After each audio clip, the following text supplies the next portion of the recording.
मुट्ठी भर मेंढक। बहुत समय पहले की बात है।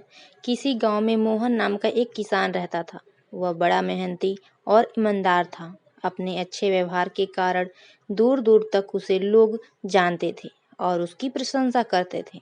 पर एक दिन जब देर शाम वह खेतों से काम कर लौट रहा था, तभी रास्ते में उसने कुछ लोगों को बातें करते सुना। वे उसी के बारे में बात कर रहे थे। मोहन अपनी प्रशंसा सुनने के लिए उन्हें बिना बताए धीरे धीरे उनके पीछे चलने लगा।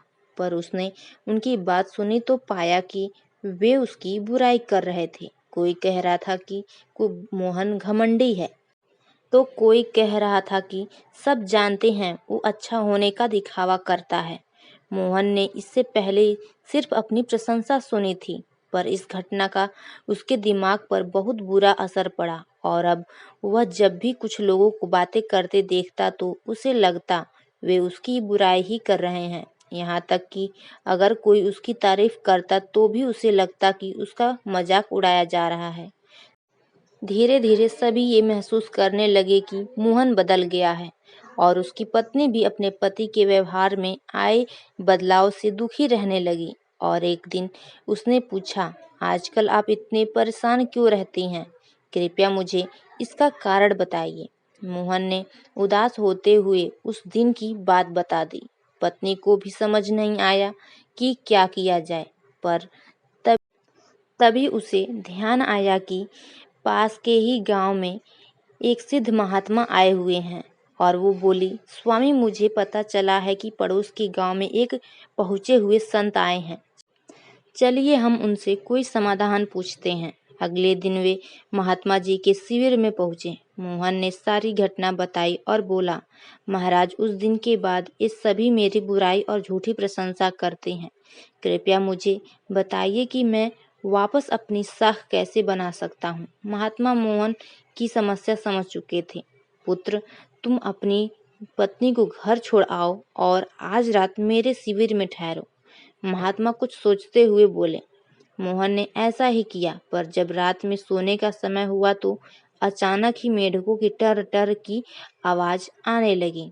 मोहन बोला, ये क्या महाराज, यहाँ इतना कोलाहल क्यों है?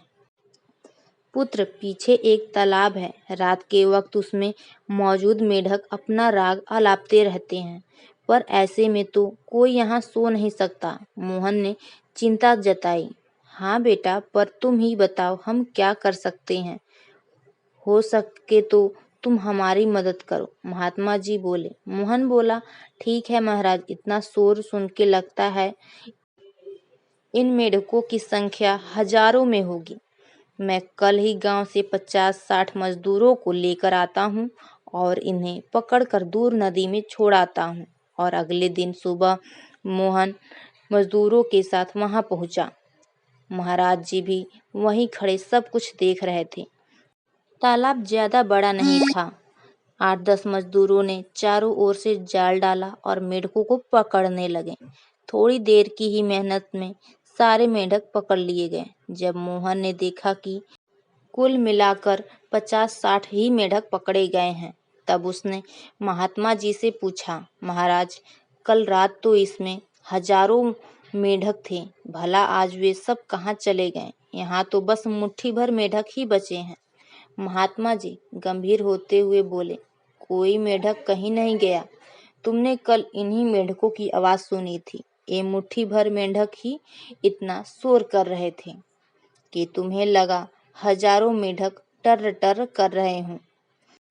पुत्र, इसी प्रकार जब तुमने कुछ लोगों को अपनी बुराई करते सुना तो तुम भी यही गलती कर बैठे। तुम्हें लगा कि हर कोई तुम्हारी बुराई करता है, पर सच्चाई ये है कि बुराई करने वाले लोग मुट्ठी भर मेढक के समान ही थे।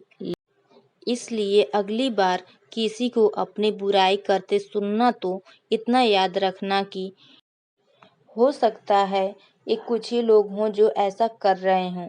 और इस बात को भी समझना कि भले तुम कितने भी अच्छे क्यों न हो, ऐसे कुछ लोग होंगे ही होंगे जो तुम्हारी बुराई करेंगे।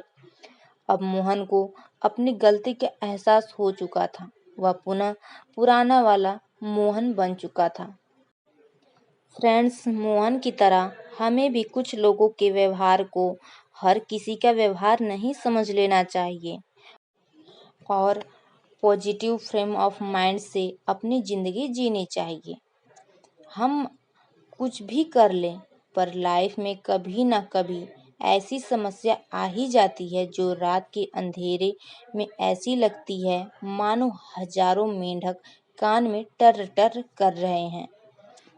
पर जब दिन के उजाले में हम उसका समाधान करने का प्रयास करते हैं तो वही समस्या छोटी लगने लगती है। इसलिए हमें ऐसी सिचुएशंस में घबराने की बजाय उसका सॉल्यूशन खोजने का प्रयास करना चाहिए और कभी मुट्ठी भर मेंढकों से घबराना नहीं चाहिए।